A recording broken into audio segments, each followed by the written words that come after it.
The morning he lost everything. He came home just before dawn, the sky still bruised purple, his breath thick with the smell of someone else's perfume and last night's lies. Ethan Parker expected shouting. He expected slammed doors, maybe a lamp thrown across the room, maybe tears, God, especially tears. He had rehearsed excuses all the way home, crafted apologies that sounded sincere enough to buy time. He even practiced the look. Regret mixed with exhaustion, like a man trapped by temptation instead of driven by choice. What he didn't expect was silence. The driveway was empty. No minivan. No porch light. No welcome home glow filtering through the curtains. The house stood there like a stranger, dark still, its windows blind. Ethan frowned, checking his phone. No missed calls. No angry texts. Not even a "where the hell are you?" A chill crept up his spine. He unlocked the door and stepped inside. The air felt wrong. Hollow. Echoing. His footsteps sounded louder than they should have, bouncing off walls stripped of warmth. The familiar scent of coffee and baby powder was gone, replaced by something sterile and vacant. "Lena," he called, tossing his keys onto the entry table. They clattered loudly, too loudly on bare wood. The table was bare. No framed ultrasound photo. No ceramic bowl for keys. No half-folded laundry she always promised she'd finish later. His stomach tightened. He walked farther in. The living room was empty. No couch. No rug. No baby swing near the window where Lena liked to sit and rock their newborn twins while humming old folk songs she learned from her mother in Ohio. The walls were naked, pale rectangles marking where family photos once hung. "Lena." His voice cracked now. He ran. The nursery door stood open. White walls. Empty cribs. No mobile spinning slowly overhead. No tiny socks tucked into drawers. No diapers stacked in nervous anticipation. The room smelled clean. Final. Gone. Before we begin, if you enjoy stories that touch the heart and remind us of life's quiet miracles, don't forget to like this video and subscribe. It truly helps our little storytelling family grow. Ethan staggered back, his mind scrambling for explanations that didn't exist. Maybe she'd gone to her sister's. Maybe there was an emergency. Maybe. A folded envelope sat on the kitchen counter, his name written neatly across the front. Ethan. He stared at it for a full minute before touching it, as if the paper might burn him. Inside was not a letter. Just documents. Legal documents. A copy of the house sale agreement, already signed. A bank statement showing the joint account. Zero balance. A hospital discharge form for 2 newborns, names listed clearly. And at the bottom, one small piece of paper folded twice. He opened it with shaking hands. I didn't want to scream. I didn't want to beg. I didn't want to teach our children that love sounds like excuses. So I left quietly. His knees hit the floor. 24 hours earlier, Ethan had stood in a luxury hotel room across town, laughing softly as a woman named Marissa traced circles on his chest. She wasn't his wife. She wasn't the mother of his children. She was easy, carefree, admiring. She didn't ask why he came home late or why he never answered his phone during feedings. She didn't cry when he forgot anniversaries or flinch when money got tight. She told him he deserved more. And he believed her. Because believing her was easier than admitting he was failing the woman who stayed. Lena had changed after the twins were born. She was quieter, tired in a way sleep couldn't fix. Her body bore the marks of sacrifice, stretch marks she never complained about, dark circles she tried to hide with concealer she barely had time to apply. She loved fiercely but silently, and Ethan mistook silence for weakness. He told himself the affair meant nothing, that it was temporary, that he'd stop once things settled down at home. But Lena noticed everything. The late nights, the lies that didn't line up, the way he turned his phone face down, the absence not just physical but emotional. And while Ethan was busy feeling wanted by another woman, Lena was making plans. 3 weeks ago, Lena sat alone in the nursery at 3:12 a.m., a twin asleep against each shoulder, her body aching, her mind sharp. She didn't cry. She thought. She thought about the woman she used to be. Confident, self-reliant, ambitious. She thought about how she'd paused her career just for a year to raise their children. She thought about how love wasn't supposed to feel like loneliness with a ring attached. And she made a decision. Not fueled by rage. Fueled by clarity. She contacted a lawyer while Ethan slept beside her. His phone buzzing softly with messages from Marissa, he didn't bother to silence. She gathered documents quietly, copied files, opened a new bank account, asked her sister to line up movers while Ethan was working late. The house had been in Lena's name originally, an inheritance from her late father, something Ethan always brushed off as irrelevant. It wasn't irrelevant. It was leverage. Now Ethan sat on the cold kitchen floor, the weight of reality crushing him. His phone buzzed. For a moment hope flared. But it wasn't Lena. It was Marissa. Marissa.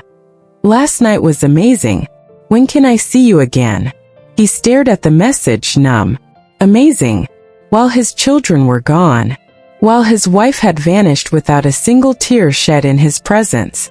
While the life he thought was stable collapsed in a single morning. He typed back with shaking thumbs. Ethan, I can't. Not now. 3 dots appeared. Then disappeared. Then another message. Marissa. Is this about your wife? You said she wouldn't leave. Ethan dropped the phone. The echo of Lena's words rang in his head. I didn't want to teach our children that love sounds like excuses. Outside, the sun rose higher, illuminating an empty house that no longer belonged to him. And for the first time since the affair began, Ethan Parker understood the cost of silence, where she went and why he was too late. Lena Parker crossed the Ohio state line just after sunrise, the twins finally asleep in the back seat. The road stretched ahead of her, quiet and forgiving, nothing like the chaos she'd left behind. She drove with both hands tight on the steering wheel, not because she was nervous, but because if she loosened her grip even for a second she might start shaking. And she refused to shake. She had cried already. Weeks ago. Quietly. In the shower. Into pillows. Into the soft heads of her newborns while Ethan slept beside her, oblivious. By the time she turned the key in the ignition that morning, tears were finished. This wasn't running. This was choosing. Back in the empty house, Ethan didn't move for hours. The kitchen clock ticked loudly. Every second a reminder that time didn't stop just because his life had. He eventually stood, stiff and hollow, wandering from room to room like a trespasser. The bedroom closet was bare. Her clothes gone. Her shoes gone. The twins' dresser, empty, drawers left open like mouths frozen mid-scream. Only one thing remained. A single photo taped inside the closet door. It was from early in Lena's pregnancy. She stood in the kitchen, laughing, flour on her cheek, holding a tiny pair of baby socks. On the back, written in her careful handwriting, "This is when I believed we were building something." Ethan slid down the wall and buried his face in his hands. He finally did what he should have done weeks ago. He called her. Straight to voicemail. He called again. And again. Nothing. Lena pulled into her sister Rachel's driveway just before noon. Rachel didn't ask questions. She didn't say, "I told you so." She simply opened the door and wrapped her arms around Lena as she stepped out of the car. One baby in a carrier, the other cradled against her chest. "You're safe now," Rachel whispered. And for the first time Lena believed it. Rachel's house smelled like fresh laundry and coffee. It was loud with life, kids' drawings on the fridge. A dog barking in the backyard, sunlight streaming through windows that hadn't been closed to keep secrets. The twins were laid gently into a bassinet Rachel had set up overnight. Lena watched them breathe. "They're beautiful," Rachel said softly. Lena nodded. "They deserve peace." By evening, Ethan's phone was full of unanswered calls. He texted, "Ethan, please. Let me explain." No reply. "Ethan, I made a mistake. Nothing. Ethan, they need both parents. Finally, hours later, one message appeared. From an unknown number. Unknown. Any communication goes through my office. M. Collins, attorney at law. Ethan's chest tightened. Lawyer. This wasn't temporary. This wasn't a fight. This was war, quiet, calculated, and already in motion. Lena met her lawyer 2 days later, twins asleep in matching gray onesies. Miss Collins was calm, precise, and unflinching. You're well within your rights, she said, flipping through documents. The house was premarital property. The funds were jointly accessible. And given the circumstances, you acted prudently. Lena exhaled slowly. Will he fight me? She asked. He might try, Miss Collins replied. But he's already behind. Behind. That word felt heavy but deserved. Ethan wasn't eating. He wasn't sleeping. He stopped answering Marissa's calls altogether. When she showed up unannounced at his workplace, smiling too brightly, he felt nothing but shame. This isn't what I signed up for, she snapped when he barely spoke. He watched her leave, heels clicking angrily across the parking lot. For the first time he saw her clearly. She hadn't wanted him. She wanted the version of him without consequences. And now all he had were consequences. A week later, Ethan sat alone in a cheap apartment he barely remembered signing for. The walls were thin. The furniture borrowed. The silence oppressive. He finally received court documents. Custody. Temporary full physical custody to Lena Parker. Visitation. Supervised, pending review. He slammed his fist against the table. Supervised? I'm their father, he shouted to no one. But the echo didn't argue back. Lena watched the twins sleep in the soft glow of Rachel's living room lamp. She thought about Ethan not with anger but with distance. She remembered the man she married. The promises. The laughter. The way he once held her hand like he was afraid to let go. But she also remembered the nights alone. The lies. The way her pain became inconvenient. She leaned down and kissed each baby's forehead. I chose you, she whispered. And for the first time in a long while her heart felt steady. The day he finally faced the truth. The visitation center smelled like disinfectant and old carpet. Ethan Parker sat in a hard plastic chair, his hands folded tightly in his lap, knees bouncing despite his effort to stay still. A laminated sign on the wall read, Supervised visitation, child safety first. He had read those words 3 times already, and each time they cut deeper. He used to imagine his children's first visit differently. He pictured Lena standing nearby, tired but smiling, handing the twins to him with a sigh that said we're still a family, just bruised. Instead, he waited in a windowless room, watched by a woman with a clipboard and an expression that made it clear she'd heard every excuse before. Mr. Parker, she said without looking up, your visit will be 1 hour. 1 hour. For children he had helped create but barely helped raise. Lena arrived 10 minutes late. Not by accident.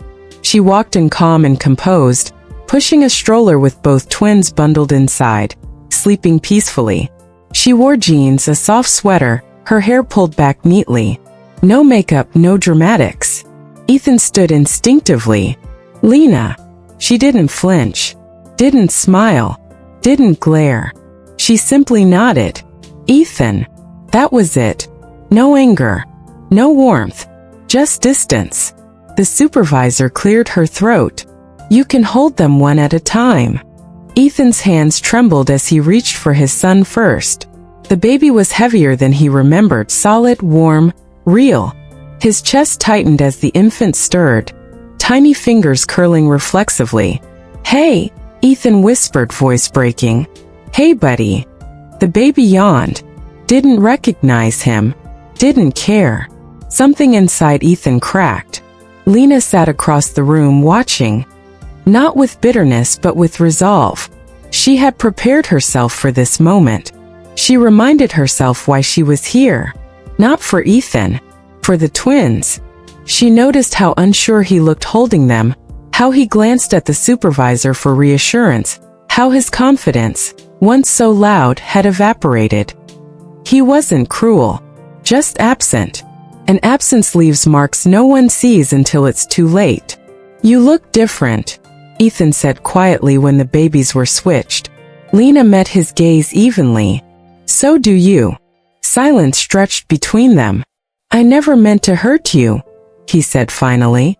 "I know," she replied. That surprised him. "You do." "Yes." Her voice was calm, steady. "You meant to escape." The words hit harder than anger would have. "I was overwhelmed," he said weakly. "I felt invisible." Lena nodded once. "So did I. The difference is I stayed." The supervisor announced 10 minutes remaining. Panic surged in Ethan's chest.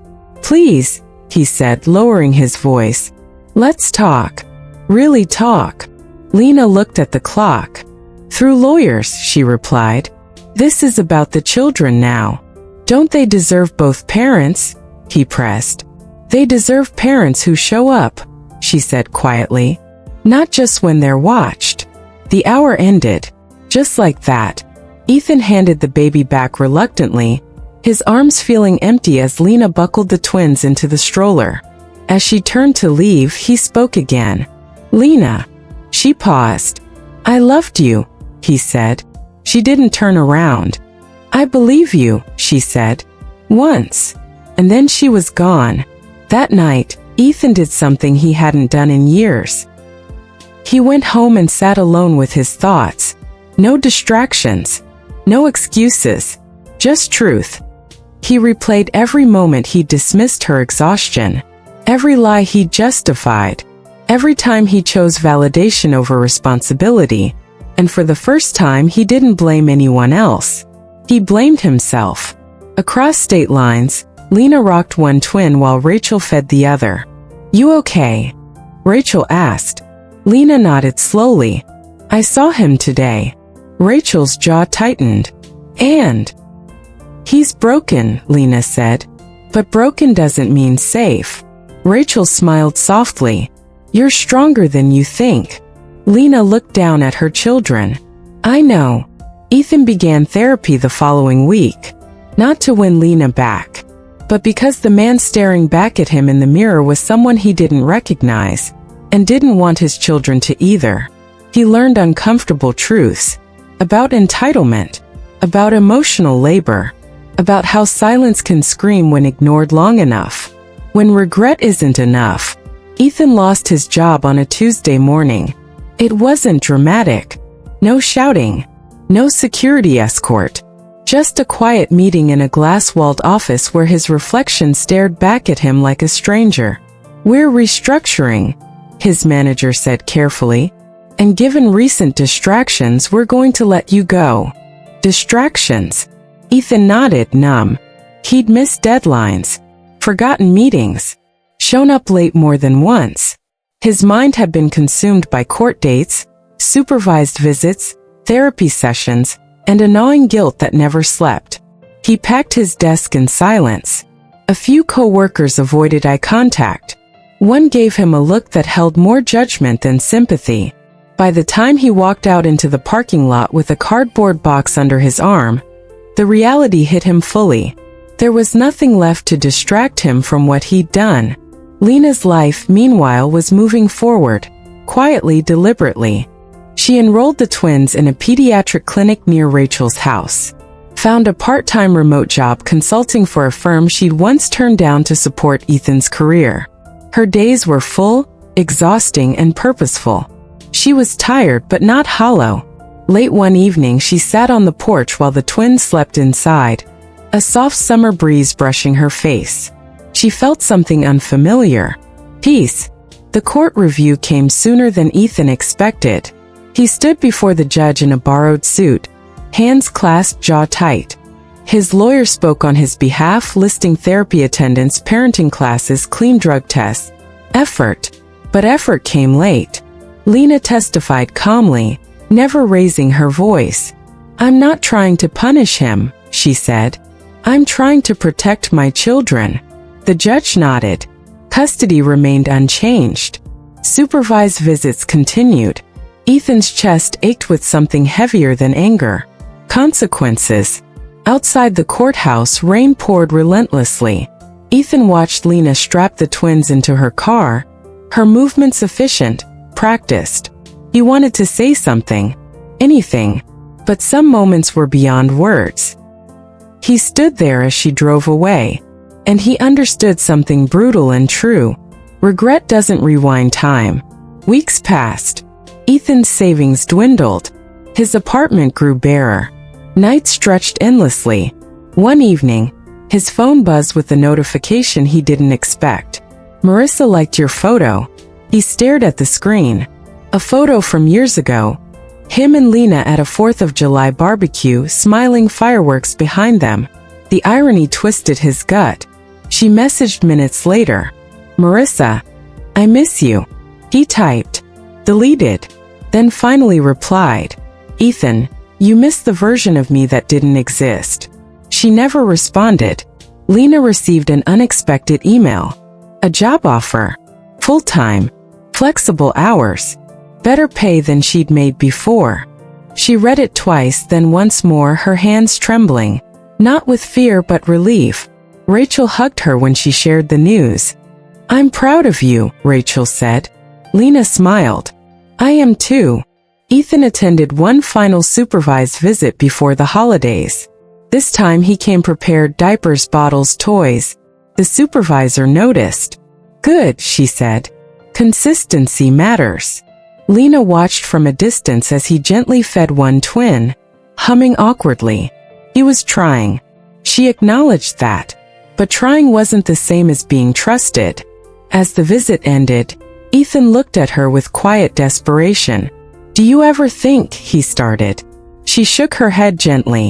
"I think about the future," she said. "Not the past." And she meant it.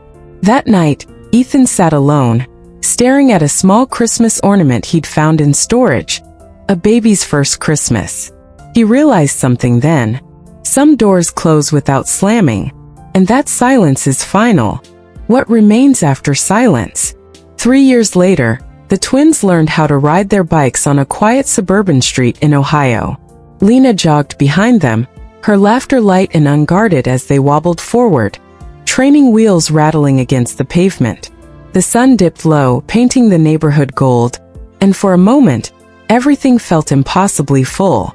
"Mom, look!" Noah shouted, pedaling faster. "I'm doing it!" Emma called, her voice bright with triumph. Lena clapped, her chest swelling with pride. She hadn't imagined this life. Not like this. Not alone. But she had built it carefully, brick by brick, with patience and boundaries and love that didn't disappear when things got hard. Ethan watched from across the street. He'd arrived early, sitting in his car longer than necessary, rehearsing how to exist without disrupting the peace Lena had created. His visits were no longer supervised. They were structured, limited, clear. He stepped out slowly, hands visible, as if approaching something fragile. "Hey guys," he said softly. The twins turned. "Dad!" Noah shouted, racing toward him. Emma followed, slightly more cautious but smiling. Ethan knelt, opening his arms, heart pounding. They hugged him, and it felt earned. Lena stood back, observing. She trusted him with conditions, with awareness, with the hard-earned knowledge that love without accountability was just another form of abandonment. "You're late," she said evenly. "I know," Ethan replied. "Traffic." "I'm sorry." He meant it. And this time the apology didn't ask for forgiveness. It simply acknowledged reality. They sat on opposite sides of the park bench as the twins played. "I heard you got promoted," Ethan said. Lena nodded. "Senior consultant. Remote. That's amazing. Thank you." Silence settled, not awkward, not heavy, just honest. "I still think about that morning," Ethan said finally. "The empty house." Lena's gaze stayed on the children. "I think about the night before," she replied. "When I realized I could leave without yelling." He swallowed. You saved yourself, he said. I saved my children, she corrected. Ethan had changed. Not in the dramatic cinematic way he once promised, but in smaller, quieter ways. He kept a stable job, attended therapy regularly, showed up consistently even when it was inconvenient, even when it hurt. He had learned something essential. Love is proven in repetition. As the visit ended, Noah ran back one last time. Dad, he asked. Yeah, buddy. Are you coming next week? Ethan glanced at Lena. She nodded once. Yes, he said. I'll be there. Later that night, Lena tucked the twins into bed. Mom, Emma asked sleepily, are you happy? Lena smiled, brushing hair from her daughter's forehead. Yes, she said honestly. I am. And she was. Not because things turned out the way they were supposed to, but because she chose what she deserved. Across town, Ethan sat alone in his apartment, a framed drawing on the table. Crayon figures holding hands labeled Mom, Dad, me, Emma. He wasn't part of the center anymore. And that was the price. But he was part of their lives. And that was the gift. Some losses are loud. Others happen in silence and change everything. Lena never raised her voice. She didn't have to, because the quietest exits leave the deepest echoes.